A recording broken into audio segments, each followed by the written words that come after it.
जय हिंद। कैसे हैं आप? एक बार फिर आपके अपने चैनल गुरु गंगा में आपका हार्दिक स्वागत है। इस वीडियो में हम लोग टेट के अंतर्गत पर्यावरण अध्ययन के बारे में प्रैक्टिस सेट को हल करेंगे। आप देखेंगे कि पर्यावरण के प्रश्न कैसे पूछे जाते हैं, उनकी प्रकृति क्या होती है, ऑप्शन उसके कैसे होते हैं, किस तरह से कन्फ्यूज करता है और कैसे उसका विश्लेषण करके थोड़ा सा हम उसको जांच सकते हैं, सही उत्तर का चयन कर सकते हैं। इससे पहले कि इस वीडियो को हम लोग शुरू करें, जिन लोगों ने चैनल को सब्सक्राइब नहीं किया है वो चैनल को सब्सक्राइब कर लें, बेल आइकन को प्रेस कर दें ताकि प्रत्येक वीडियो की नोटिफिकेशन उनको समय पर मिलती रहे। और जिन्होंने पिछली वीडियोज़ नहीं देखी है, पिछला प्रैक्टिस सेट हल नहीं किया है बाल विकास का और हिंदी भाषा का, वो भी इस वीडियो के डिस्क्रिप्शन बॉक्स में दिए गए लिंक पर क्लिक करके पिछली वीडियोज देख सकते हैं। ठीक है, तो आइए चलें इस प्रैक्टिस सेट की तरफ, जिसमें सीटेट के 30 महत्वपूर्ण प्रश्न दिए गए हैं। पहला प्रश्न है, विद्यालय में मिड डे मील के समय के लिए कौन सा सबसे प्रासंगिक है? इसका जो पहला ऑप्शन है वह देख लेते हैं। पहला ऑप्शन कहता है यह शिक्षण अधिगम के बहुत ही मूल्यवान समय को बर्बाद करता है। मिड डे मील क्या ऐसा करता है? दूसरा, शिक्षण अधिगम के साथ इसका कोई लेना देना नहीं है। ठीक ना। तीसरा कहता है यह ईवीएस शिक्षण अधिगम के लिए एक अच्छा शिक्षण अधिगम का अवसर है। ईवीएस का मतलब इन्वायरमेंटल स्टडीज से है, पर्यावरण अध्ययन से है। और चौथा कहता है यह उन बच्चों के लिए है जो विद्यालय में खाली पेट आते हैं। तो पहला तो यह कि यह शिक्षण अधिगम के बहुत ही मूल्यवान समय को बर्बाद करता है, यह बिल्कुल गलत है। दूसरा है शिक्षण अधिगम के साथ इसका कोई लेना देना नहीं, यह बात भी गलत है। और चौथा जो उत्तर दिया हुआ है कि यह खाली पेट वालों के लिए, ऐसा भी नहीं है, ये सबके लिए है ना। यह क्या करता है, यह ईवीएस शिक्षण अधिगम के लिए एक अच्छा शिक्षण अधिगम का अवसर है, क्योंकि इसके माध्यम से बालक के अंदर खाने की, एक साथ बैठकर खाने की आदतें विकसित होती हैं। एक तरीके का भोजन आता है, समभाव की भावना जागृत होती है, भेदभाव खत्म हो जाता है लोगों के बीच से। तो बच्चा इसके माध्यम से बहुत सारी चीज़ों को सीखता है, अपने पर्यावरण के बारे में सीखता है ना। सामाजिक वातावरण, सामाजिक पर्यावरण में अपने को समायोजित करने का प्रयास करना सीखता है। आगे देखते हैं दूसरा क्या है। पर्यावरण अध्ययन के संदर्भ में बोझ के बिना सीखना क्या कहलाता है या क्या बताता है? पहला, ईवीएस पाठ्यक्रम को आधा कम करने की ज़रूरत है, ऐसा बताता है। दूसरा कहता है कि स्कूल बैग का कम वजन। तीसरा कहता है ईवीएस पाठ्य पुस्तकों में अध्यायों की कम संख्या। और चौथा कहता है अबोध का भार कम करने की ज़रूरत है ना। बोझ के बिना शिक्षा का तात्पर्य केवल स्कूल बैग से नहीं होता, उसके ऊपर जो फालतू का प्रेशर है उसको भी कम करना है। पुस्तकों का जो बोझ है, बैग का जो बोझ है उसको भी कम करना है। अनावश्यक गृह कार्य का जो बोझ है उसको भी कम करना है। बालक को मुक्त अवस्था में खेलने का अवसर प्रदान करना है ना। तो ऐसी सिचुएशन में जो चौथा ऑप्शन है वह सही है कि हमें अबोध का भार कम करने की ज़रूरत है, बोझ के बिना सीखना यही बताता है। तीसरा प्रश्न देखते हैं, ईवीएस कक्षा में समूह में सीखने का क्या उद्देश्य है? पहला, छात्रों को आसानी से प्रबंधित करना और वर्कलोड को कम करना, यह उद्देश्य है। दूसरा कहते हैं लड़के और लड़कियां अलग अलग सीख सकते हैं, यह उद्देश्य है। तीसरा कहता है कम और उच्च प्रदर्शन करने वाले छात्रों को अलग करना और उपचारात्मक शिक्षण देना, यह उद्देश्य है। और चौथा कहता है सहयोग के मूल्यों को लागू करने और एक साथ काम करने के लिए प्रत्येक बच्चे को सक्रिय रूप से भाग लेने और सीखने में सक्षम बनाना। तो आप देखकर समझ गए होंगे, चौथा ऑप्शन सही है। ईवीएस कक्षा में समूह में सीखने का उद्देश्य यही है, जो चौथा है। आगे देखते हैं, आगे क्या कहते हैं चौथे में। बाला, BALA का फुल फॉर्म क्या है, पूरा रूप क्या है? पहला कहता है ब्रेल सहायता प्राप्त अधिगम आकलन। दूसरा कहता है मस्तिष्क सहायता प्राप्त अधिगम असाइनमेंट। तीसरा कहता है अधिगम सहायक के रूप में ब्रेल। और चौथा कहता है अधिगम सहायक के रूप में बिल्डिंग। यदि आपको हिंदी वर्जन समझ में नहीं आ रहा है फुल फॉर्म के संदर्भ में, तो आप इसका अंग्रेजी भी देख लिया करें।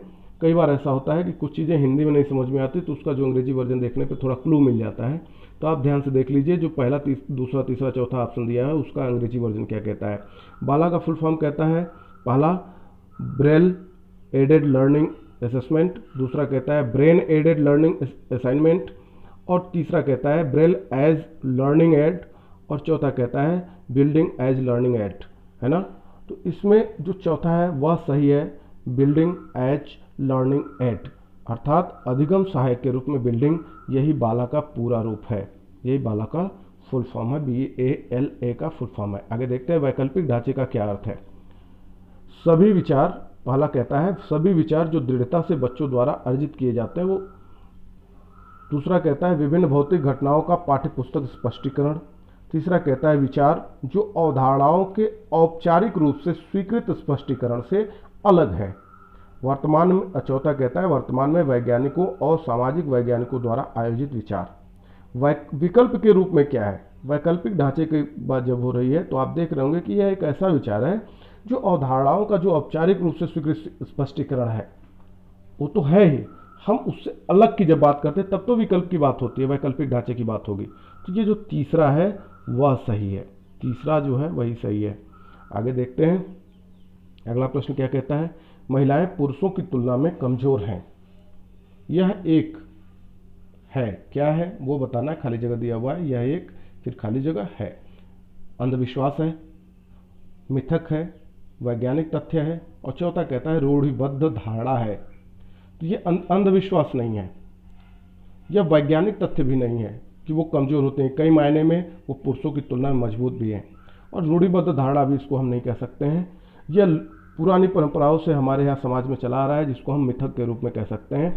तो महिलाएं पुरुषों की तुलना में कमजोर, यह एक मिथक है ना, ये पूरी तरह सत्य भी नहीं है, यह एक मिथक है, ठीक ना। आगे देखते हैं भारत में बिहार के सापेक्ष जम्मू कश्मीर और गोवा की स्थिति क्या है।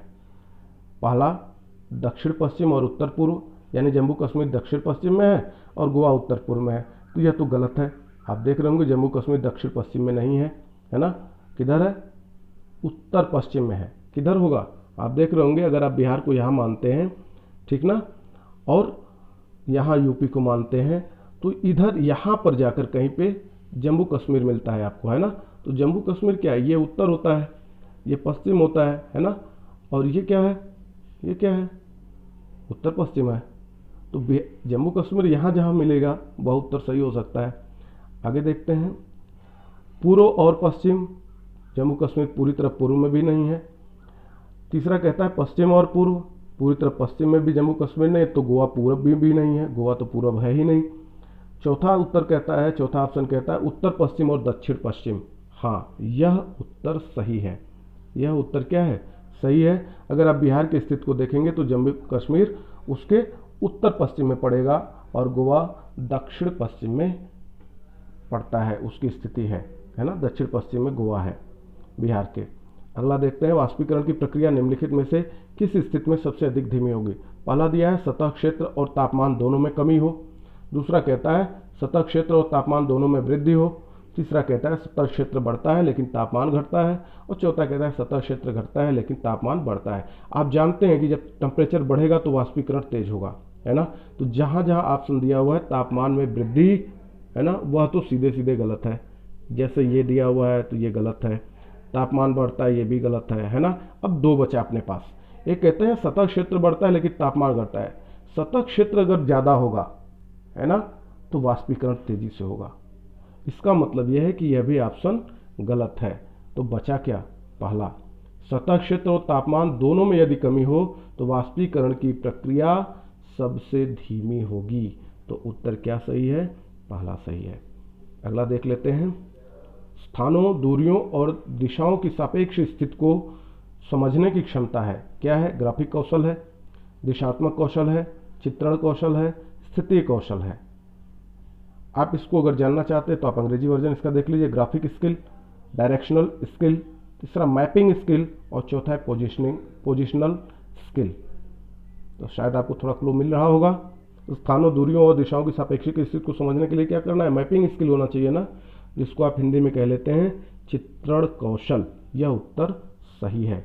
अगला देखते हैं इस प्रश्न में किस राष्ट्रीय पाठचर्या फ्रेमवर्क ने एनसीएफ ने प्राथमिक स्तर पर एक एकीकृत पाठचर्या क्षेत्र के रूप में पढ़ाए जाने के लिए पर्यावरण अध्ययन की सिफारिश की।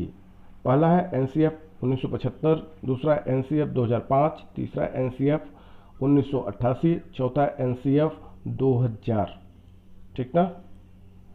तो इसमें जो एनसीएफ 1975 है उसी के अंतर्गत यह सिफारिश की गई थी। एनसीएफ 1975 के अंतर्गत प्राथमिक स्तर पर एक एकीकृत पाठचर्या क्षेत्र के रूप में पढ़ाए जाने के लिए पर्यावरण अध्ययन की सिफारिश की गई थी। अगला देखते हैं भारत में किस क्षेत्र में स्थानांतरित खेती करने का रिवाज है? किस क्षेत्र में स्थानांतरित खेती करने का रिवाज है, इस बात को जान लेते हैं। स्थानांतरित खेती क्या होती है? स्थानांतरित खेती वो होती है कि जहाँ पर एक जगह पर अगर आज हम खेती कर रहे हैं तो कुछ समय के बाद उस जगह को हम छोड़कर कहीं और चले जाते हैं खेती करने के लिए, है ना। तो ऐसा कहाँ होता है? ऐसा ज़्यादातर पहाड़ी क्षेत्रों में होता है। ठीक है। आप अगर झूम खेती, आपने नाम सुना होगा शायद, झूम खेती कई बार पूछा भी गया है, झूम कृषि क्या है। तो झूम कृषि भी जो होती है वो एक तरह की स्थानांतरित कृषि है। होता क्या है, इसके अंतर्गत पहले वृक्षों तथा वनस्पतियों को काटकर उन्हें जला दिया जाता है। इसके बाद साफ की गई जमीन पर जुताई करके बीज बो दिए जाते हैं और यहाँ की जो फसल होती है वो प्रकृति पर पूरी तरह से छोड़ दी जाती है, जिससे उत्पादन बहुत कम होता है। कुछ वर्षों तक तो वहाँ पे खेती की जाती है, उस मृदा की जो उर्वरता होती है वो बनी रहती है, इसलिए इस पर खेती हो जाती है। लेकिन इसके बाद इस भूमि को छोड़ दिया जाता है और यहाँ पर फिर से पेड़ पौधे उग जाते हैं और फिर कहीं और जाकर वहाँ की भूमि क्षेत्र को साफ करके वहाँ पे फिर खेती शुरू की जाती है, नई भूमि को प्राप्त करके वहाँ भी कुछ वर्ष तक की जाती है, फिर उसको छोड़ दिया जाता है। तो ये क्या होती है, एक जगह से दूसरी जगह पर हम खेती को क्या कर रहे हैं, ट्रांसफर कर रहे हैं, स्थानांतरित कर रहे हैं, और इसी को हम झूम खेती भी कहते हैं, है ना। तो ऐसा कहाँ होता है? ज़्यादातर पहाड़ी क्षेत्रों में होता है। तो आइए ऑप्शन को देख लेते हैं। पहला इन्होंने दिया हुआ है दक्षिण पूर्वी क्षेत्रों में स्थानांतरित खेती का रिवाज है, दूसरा है उत्तर पूर्वी क्षेत्रों में है, तीसरा दक्षिणी क्षेत्र में है, चौथा उत्तर पश्चिमी क्षेत्र में है। तो इसका सही उत्तर क्या होगा? सबसे ज़्यादा जो रिवाज है वो उत्तर पूर्वी क्षेत्र में है। कहाँ पर है? उत्तर पूर्वी क्षेत्र में स्थानांतरित खेती करने का रिवाज है। आगे देखते हैं। नदी बांधों से उत्पन्न जल विद्युत के लिए निम्नलिखित में से कौन सा कथन सत्य नहीं है? कौन सा कथन सत्य नहीं है, यह बताना है। पहला, बांध स्वदेशी लोगों को अपनी नदी की जीवन रेखाओं से अलग करते हैं। दूसरा है, बांध टिकाऊ विकास को प्रोत्साहित करते हैं। तीसरा है, यह पानी या हवा को प्रदूषित नहीं करता। और चौथा है, जल विद्युत सुविधाओं से बड़े पर्यावरणीय प्रभाव हो सकते हैं। तो सही उत्तर क्या है इसका? कथन सत्य नहीं। कौन सा कथन सत्य नहीं है वो बताना है। बांध टिकाऊ विकास को प्रोत्साहित करते हैं, यह ऑप्शन इस प्रश्न के लिए सही है। आगे देखते हैं। निम्नलिखित में से कौन सी ग्रीन हाउस गैसें हैं या गैस है? पहला जलवाष्प, दूसरा कार्बन डाइऑक्साइड, तीसरा मीथेन और चौथा है उपर्युक्त सभी। आपको पता है ग्रीन हाउस गैस, जलवाष्प भी ग्रीन हाउस गैसों में आती है, कार्बन डाइऑक्साइड भी आती है और मीथेन भी आती है ना। ग्रीन हाउस गैस के बारे में आपने पढ़ा भी है। तो ये तीनों सही है, इसलिए इस प्रश्न के लिए चौथा ऑप्शन सही है कि उपयुक्त सभी, उपर्युक्त सभी। आगे देखते हैं। भारत में ठंडे रेगिस्तान मानसून से प्रभावित क्यों नहीं होते? ठंडे रेगिस्तान मानसून से प्रभावित क्यों नहीं होते? पहला, ठंडे रेगिस्तान बहुत ऊंचाई पर हैं। दूसरा, ठंडे रेगिस्तानों में गर्म गर्मियाँ और बेहद ठंडी सर्दियाँ होती हैं। तीसरा कहता है ठंडे रेगिस्तान हिमालय की वृष्ट छाया में होते हैं। और चौथा है ठंडे रेगिस्तानों में हवा बहुत पतली यानी कम होती है। ठीक ना। तो आपको बताना है कि भारत में ठंडे रेगिस्तान मानसून से प्रभावित क्यों नहीं होते। क्या सही उत्तर है इसका? इसका सही उत्तर है ठंडे रेगिस्तान हिमालय की वृष्ट छाया में होते हैं, इसीलिए भारत में ठंडे रेगिस्तान मानसून से प्रभावित नहीं होते। आगे देखते हैं। ताजमहल के पीले होने के लिए निम्नलिखित में से कौन सा जिम्मेदार है? क्लोरीन जिम्मेदार है। आपको पता है सफ़ेद संगमरमर से बना हुआ है ताजमहल, उसी के लिए प्रसिद्ध भी है, सुंदरता के लिए अपने। तो वो पीलापन उसमें क्यों हो रहा है उसके बारे में बताना है। तो पहला है क्लोरीन, दूसरा है नाइट्रोजन डाइऑक्साइड, तीसरा है सल्फर डाइऑक्साइड और चौथा है सल्फर। तो सही उत्तर क्या होगा ये आपको बताना है। आपको पता है एसिड रेन की वजह से ऐसा हो रहा है। एसिड रेन के अंदर ऐसी कौन सी चीज़ है जिसकी वजह से ताजमहल का सफ़ेद पत्थर या संगमरमर पीला हो रहा है? जी हाँ, बिल्कुल सही है।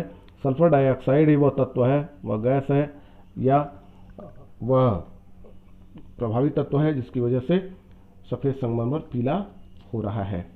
आगे देखते हैं अगला प्रश्न क्या कहता है। गोलकोंडा किला किसने बनवाया? गोलकोंडा या गोलकुंडा भी कहा जाता है इसको। यह किला किसने बनवाया? इसमें ऑप्शन दिया हुआ है पल्लव राजवंश, दूसरा दिया है चोल राजवंश, तीसरा दिया है चालुक्य राजवंश, चौथा दिया है काकतीय राजवंश, है ना। जो गोलकुंडा का किला है वो तेलंगाना की राजधानी हैदराबाद से 11 किलोमीटर पश्चिम में स्थित है ना। इसी गोलकुंडा क्षेत्र में हीरे की खदान बहुत प्रसिद्ध है और कहा जाता है कि वहीं से विश्व प्रसिद्ध कोहिनूर हीरा निकला था। इसका जो निर्माण था वो वारंगल के काकतीय राजवंश ने कराया था। किसने कराया था? काकतीय राजवंश ने कराया था, इसलिए ये चौथा जो उत्तर है वह सही है। अगला देखते हैं, 15 ग्राम प्रति मिलीलीटर घनत्व और 3 मिलीलीटर आयतन वाले किसी वस्तु का द्रव्यमान क्या होगा? ये मैथमेटिकल पोर्शन है एक तरह से। यदि आपको सूत्र पता होगा तो आप आसानी से कर लेंगे। आपको पता है द्रव्यमान बराबर क्या होता है? घनत्व गुणे आयतन, है ना। द्रव्यमान बराबर क्या होता है? घनत्व गुणे आयतन। तो यहाँ घनत्व भी दिया है, आयतन भी दिया है, दोनों का आप गुणा कर लेंगे तो कितना आएगा? 15 45 ग्राम। द्रव्यमान किस में होगा? ग्राम में होगा। तो पहला ऑप्शन कहता है 12 ग्राम, दूसरा कहता है 18 ग्राम, तीसरा कहता है 45 ग्राम, चौथा कहता है 5 ग्राम। तो सही उत्तर क्या हो गया? 15 45 ग्राम। ठीक है, फार्मूला तो आप समझ गए होंगे। 78 में क्या है? निम्नलिखित में से कौन सी अदिश राशि है? सदिश और अदिश दो प्रकार की राशियों के बारे में बात की जाती है, तो इसे शायद आप जानते होंगे, नहीं जानते हैं तो आप सुन लीजिए। जिस भौतिक राशि में परिमाण तथा दिशा दोनों होते हैं वो सदिश राशि कहलाती है, जैसे वेग, बल, संवेग आदि। और जिन भौतिक राशियों में केवल परिमाण होता है, दिशा नहीं होती, वो अदिश राशियां कहलाती हैं, जैसे चाल, दूरी, द्रव्यमान, आयतन, समय आदि, है ना। तो इस आधार पर हम देखते हैं इसमें कौन कौन सा ऑप्शन सही हो सकता है।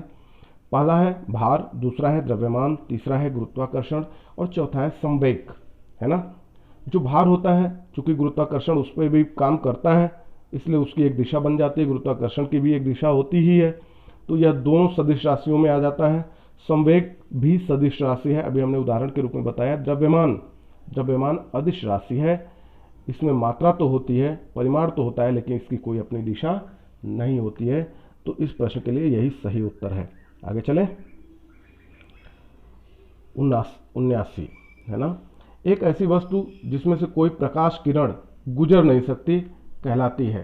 क्या कहलाती है? आपको वो बताना है कि जिसमें से कौन सी ऐसी वस्तु है जिसमें से कोई प्रकाश किरण गुजर नहीं सकती। पहला उत्तल, गुजर सकती है। दूसरा है अपारदर्शी, पता नहीं, आगे देखें। तीसरा है पारभासी, ये नया शब्द है। चौथा है पारदर्शी। उत्तल से तो गुजर जाती है, आपको पता है। पारदर्शी से भी गुजर जाती है, क्योंकि पारदर्शी उसके शब्द में ही जुड़ा हुआ है। एक है अपारदर्शी और दूसरा है पारभासी। अपारदर्शी को आप जानते हैं, जिसमें से आर पार देखा नहीं जा सकता हो, है ना। कोई चीज वहां से रिफ्लेक्ट हो जाती हो, जिसका एक जो तल होता है, जो एक सतह होती है, वह पेंटेड हो, उस तरफ कुछ ऐसा हो जो चिकनी सतह ना हो, खुरदरी हो, है ना, कलरफुल हो। जैसे आपका जो आप चेहरा देखने के लिए शीशे का प्रयोग करते हैं, दर्पण जिसको आप कह लेते हैं। अब पारभासी को जान लेते हैं। पारभासी क्या है? ये नया शब्द है, इसके बारे में आपको जानना चाहिए। ऐसे पदार्थ जिनमें से प्रकाश सुगमता से नहीं गुजर सके, जिससे वस्तुओं को देखा तो जा सकता है परंतु स्पष्ट नहीं देखा जा सकता है, वह वस्तु क्या कहलाती है? पारभासी कहलाती है। हम ये भी कह सकते हैं कि पारभासी पदार्थ प्रकाश के कुछ भाग को ही अपने से होकर गुजरने देता है, यानी पूरा नहीं गुजरने देता और बिल्कुल भी नहीं गुजरने देता, ऐसा भी नहीं है। जैसे चिकना कागज हुआ, आप देखेंगे जब उसको धूप में रखते हैं तो थोड़ा सा प्रकाश नीचे की तरफ भी आता है, उजाला। घिसा हुआ कांच है तो उसमें से भी छनकर थोड़ा सा प्रकाश दूसरी साइड में जाता है। इसका मतलब यह भी सही उत्तर इस प्रश्न के लिए नहीं हो सकता। सही क्या है? अपारदर्शी। सही उत्तर क्या है इसका? अपारदर्शी। आगे चलें। पृथ्वी की सतह पर किसी वस्तु का भार क्या होगा जिसका द्रव्यमान चंद्रमा की सतह पर 10 kg है ना। चंद्रमा की सतह पर 10 kg है, तो आपको बताना है पृथ्वी की सतह पर उस वस्तु का भार क्या होगा। क्योंकि चंद्रमा पर जो गुरुत्वाकर्षण होता है वो पृथ्वी के गुरुत्वाकर्षण का 1/6 गुना होता है। ठीक है, तो ये प्रश्न हम आपके लिए छोड़े देते हैं, इसका उत्तर आप ही को बताना है। क्या इसमें उसका उत्तर है या नहीं, आप कमेंट बॉक्स में बताएंगे। ठीक है, कमेंट बॉक्स में इसका उत्तर आपको खुद देना है या आपके लिए हम छोड़ देते हैं। आप इसको बताइएगा कि इसका सही उत्तर क्या होगा। आगे चलें। अगला प्रश्न कहता है एक विलेय का विघटन दर, खाली जगह है, पर निर्भर करता है। किस पर निर्भर करता है? पहला है भार पर, दूसरा है दाब पर, तीसरा है तापमान पर और चौथा है सतह क्षेत्र पर। तो विलेय का विघटन दर उसके सतह क्षेत्र पर निर्भर करता है। किस पे? सतह क्षेत्र पर निर्भर करता है। यह सही उत्तर है। आगे देखते हैं। सुषमा चाहती है कि उसके छात्रों को पेड़ों के संरक्षण के लिए संवेदनशील बनाया जाए। निम्नलिखित में से कौन सी ऐसा करने की सबसे उपयुक्त रणनीति है? बताइए। पहला है बच्चों को एक पौधे को अपनाने और पोषित करने में मदद करना, दूसरा है कक्षा में बहस आयोजित करना, तीसरा है समूह चर्चा और चौथा है पोस्टर बनाना। ठीक ना? पेड़ों के संरक्षण के लिए उसके छात्रों को संवेदनशील बनाया जाए, इसके लिए कौन सी उपयुक्त रणनीति है? इसके लिए जो सबसे उपयुक्त रणनीति है वह है बच्चों को एक पौधे को अपनाने और पोषित करने में मदद करना। आप जानते हैं करके सीखना जो होता है वो सबसे अच्छा तरीका होता है बच्चे को सीखने और उसके अंदर संवेदना को जागृत करने के लिए। आगे देखते हैं। अगला जो है वो प्रश्न कहता है अभय ने अपने छात्रों से उन बीमारियों पर समूहों में एक सर्वेक्षण करने के लिए कहा जिनसे उनके पड़ोस के लोग पीड़ित थे। पाठ्य पुस्तक में सर्वेक्षण का उल्लेख नहीं किया गया है। इस शिक्षण अधिगम की रणनीति के लिए कौन सा विकल्प प्रासंगिक नहीं है? इस शिक्षण अधिगम की रणनीति के लिए कौन सा विकल्प प्रासंगिक नहीं है, ये बताना है। पहला है इससे समुदाय को उन बीमारियों को समझने में मदद मिली जिनसे वे पीड़ित थे। दूसरा कहता है इसने समुदाय के साथ बात करने का अवसर प्रदान किया। तीसरे ने कहा इससे बच्चों को वास्तविक जीवन के साथ सीखने में मदद मिली और चौथा कहता है इसने बच्चों को डेटा हैंडलिंग करने और एक साथ काम करने में सक्षम बनाया। ठीक है, तो छात्रों से उन बीमारियों पर समूहों में एक सर्वेक्षण करने के लिए अभय ने कहा था, ठीक ना, जिससे उनके पड़ोस के लोग पीड़ित थे। ठीक है, तो अब ये देखिए कि इसमें क्या फायदा होता है। पहला तो ये कि इन्होंने कह रहे हैं कि इससे समुदाय को उन बीमारियों को समझने में मदद मिली जिससे वो पीड़ित थे। ठीक है, दूसरा कहता है इसने समुदाय के साथ बातचीत करने का अवसर प्रदान किया, ये तो सही है। तीसरा कहता है इससे बच्चों को वास्तविक जीवन के साथ सीखने में मदद मिली, यह भी ठीक है। चौथा कहता है इसने बच्चों को डेटा हैंडलिंग करने और एक साथ काम करने में सक्षम बनाया, ये भी सही है। जो प्रासंगिक नहीं है वह उत्तर है इसने समुदाय को उन बीमारियों को समझने में मदद मिली जिनसे वो पीड़ित थे, है ना। यह उत्तर इस प्रश्न के लिए सही है ना। यह प्रासंगिक नहीं है विकल्प। आगे देखें। आपातकालीन परिस्थितियों के बारे में बात करने के लिए प्रिया ने बच्चों के अनुभव पूछे जब उन्हें कभी आपात स्थिति का सामना करना पड़ा। बच्चों ने आग, बिजली के झटके और सड़क दुर्घटनाओं के साथ अपने अनुभव सुनाए। उन्होंने प्रश्न पूछे, उनकी मौजूदा समझ का आकलन किया और समाचार पत्रों से सड़क सुरक्षा विज्ञापनों जैसे संसाधनों का उपयोग करके सुरक्षा पहलुओं पर चर्चा की और क्रमशः आग और बिजली के झटके पर सुरक्षा दिशा निर्देशों पर चर्चा के लिए एलपीजी और इलेक्ट्रिक बिल का इस्तेमाल किया। प्रिया द्वारा अपनाया गया सबसे उपयुक्त दृष्टिकोण कौन सा है, यह आपको बताना है। पहला है मानवतावादी दृष्टिकोण, दूसरा कहता है संज्ञानात्मक दृष्टिकोण, तीसरा कहता है अनुभवात्मक अधिगम दृष्टिकोण और चौथा कहता है अन्वेषण दृष्टिकोण। आपको बताना है इन चारों में से सबसे सुटेबल विकल्प कौन सा है, सबसे उपयुक्त दृष्टिकोण कौन सा है, वह उत्तर आपको बताना है। तो बताइए। उन्होंने खोज करने का प्रयास किया ना। क्या किया प्रिया ने? प्रिया ने उन दुर्घटनाओं को जानकर उनसे प्रश्न पूछकर उनकी समझ का आकलन किया, है ना, और भी कई सारे कार्य किए। तो उसके माध्यम से उन्होंने क्या किया? इंक्वायरी की। तो ये जो अन्वेषण दृष्टिकोण है यह उत्तर सही है। आगे देखें। अगला प्रश्न क्या कहता है? अगला प्रश्न कहता है समुदाय एक महत्वपूर्ण शिक्षण और अधिगम संसाधन है क्योंकि पहला, कोई भी समुदाय में उपलब्ध समस्त ज्ञान को बिना आलोचना के स्वीकार कर सकता है। दूसरा, यह सस्ता और सुलभ है। तीसरा, बुजुर्ग लोग बुद्धिमान हैं और उनके पास समय है। और चौथा कहता है यह वास्तविक परिस्थिति में सीखने का अवसर प्रदान करता है। समुदाय क्या करता है? शिक्षण अधिगम का महत्वपूर्ण संसाधन क्यों है, यह आपको बताना है। क्योंकि समुदाय वास्तविक परिस्थिति में सीखने का अवसर प्रदान करता है, आप जानते हैं इस बात को, इसलिए यह चौथा क्या है? चौथा उत्तर सही है। आगे देखें। अगला कहता है ईवीएस शिक्षण अधिगम में कक्षा में प्राप्त अधिगम को विद्यालय के बाहर के जीवन से जोड़ने और इसे समृद्ध करने का तात्पर्य है। क्या है? पहला पाठचर्या से बाहर जाना, दूसरा है पाठ्यपुस्तकों से बाहर जाना, तीसरा है वैश्विक पर्यावरणीय मुद्दों और चिंताओं को पाठ्यपुस्तकों से लिंक करना, और चौथा कहता है पूर्व विद्यालय दृष्टिकोण। ईवीएस शिक्षण अधिगम में कक्षा में प्राप्त अधिगम को विद्यालय के बाहर के जीवन से जोड़ने और इसे समृद्ध करने का तात्पर्य क्या है? क्या है इसका तात्पर्य? है पाठ्यपुस्तकों से बाहर जाना, पाठ्यपुस्तकों से इतर कार्य करना, है ना। आगे क्या है? कक्षा 3 के छात्रों को रमा ने सिखाया कि पिता, माँ और उनके बच्चे एकल परिवार का गठन करते हैं और यदि दादा दादी एवं अन्य रिश्तेदार साथ रहते हैं तो यह एक विस्तारित परिवार है। आप इस बारे में क्या सोचते हैं? क्या आपको बताना है। पहला है परिवार की अवधारणा को इसी तरह सिखाया जाना चाहिए, दूसरा परिवार की परिभाषा गलत है, और तीसरा है रमा अपने छात्रों के प्रति असंवेदनशील है, और चौथा कहता है शिक्षण अधिगम दृष्टिकोण समावेशी नहीं है। बोलिए,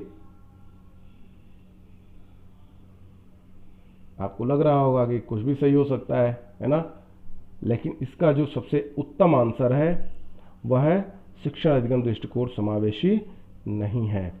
आगे देखते हैं, निम्नलिखित में से कौन सी ईवीएस कक्षा में गतिविधि है या गतिविधियां हैं? पहला, ईवीएस कक्षा की गतिविधियां आपको बतानी है। पहला है श्यामपट्ट का उपयोग, दूसरा चित्र पढ़ना, तीसरा फील्ड भ्रमण, चौथा कहता है उपर्युक्त सभी। आप देख रहे हो जब ईवीएस क्लास चलती है तो उसमें श्यामपट्ट का उपयोग भी किया जाता है, चित्रों को पढ़ने की बात भी होती है ना, पिक्चर रीडिंग, चित्रों का भी उपयोग होता है उसमें, और फील्ड विजिट इसकी बहुत अनिवार्य आवश्यकता है। अगर आपको ईवीएस को समझना है तो फील्ड विजिट करना ज़्यादा अच्छा रहेगा। तो अगर हम देखें तो ये तीनों का ही उपयोग करते हैं। इस तरह से इस प्रश्न के लिए हम चौथा उत्तर सबसे अच्छा पाते हैं, चौथा उत्तर ही सही है। आगे देखते हैं, पर्यावरण अध्ययन पाठ्यक्रम बच्चों की समग्र शिक्षा का कारण बन सकता है यदि यह है विषयगत हो, एकीकृत है, समावेशी है या उपर्युक्त सभी है ना। पर्यावरण अध्ययन कार्यक्रम बच्चों की समग्र शिक्षा का कारण तब बन सकता है यदि वह विषयगत भी हो, एकीकृत भी हो और समावेशी भी हो, है ना। तो अगर तीनों होगा तो उत्तर कौन सा सही हो सकता है? उपर्युक्त सभी, यानी चौथा उत्तर सही है, चौथा ऑप्शन सही है। अगला देखते हैं और अंतिम प्रश्न भी है ये। ईवीएस पाठ्यपुस्तक में सपेरों पर एक अध्याय है। ईवीएस पाठ्यपुस्तक में, पर्यावरण अध्ययन के पाठ्यपुस्तक में सपेरों पर एक अध्याय है। इसका उद्देश्य बच्चों को जागरूक करना और संवेदनशील बनाना है कि पशुपालन आजीविका का अच्छा स्रोत है, दूसरा कि यह एक अवैध कार्य है, तीसरा सपेरों के लिए क्योंकि बच्चे इन दिनों अक्सर उन्हें नहीं देखते हैं, और चौथा है संवेदनशील बनाना है कि सपेरे सांपों को नुकसान नहीं पहुंचाएं और उन्हें अपनी आजीविका से वंचित करने से पहले विकल्पों को प्रदान करने की आवश्यकता है ना। तो क्या है? सपेरों पर अध्याय है। इसका उद्देश्य बच्चों को किस तरीके से जागरूक और संवेदनशील बनाना है। उससे क्या होना है? उससे होना है कि सपेरे सांपों को नुकसान नहीं पहुंचाएं और उन्हें अपनी आजीविका से वंचित करने से पहले वो अन्य विकल्पों को भी ध्यान में रख पाए, उनके बारे में भी जान पाए, विकल्पों को प्रदान करने की भी आवश्यकता होगी, है ना। तो जो चौथा है वह सही है, चौथा ऑप्शन इसका सही है। तो आपने देखा होगा कि पर्यावरण अध्ययन के प्रश्न किस तरीके से पूछे जाते हैं और क्या क्या चीज़ें इसमें सम्मिलित होती हैं। तो बड़े ही ध्यान से आप इसको एक बार, दो बार, तीन बार आप अभ्यास करें, ताकि इससे संबंधित प्रश्नों को अगर दोहराया जाता है तो आपसे वो प्रश्न छूटे नहीं। ठीक है, तो आज के वीडियो में इतना ही। यदि वीडियो आपको पसंद आता है तो उसको लाइक जरूर करें, शेयर जरूर करें, और जिन्होंने चैनल को सब्सक्राइब नहीं किया वो चैनल को सब्सक्राइब भी जरूर कर लें। अगले वीडियो तक के लिए एक बार फिर से आप सभी को जय हिंद।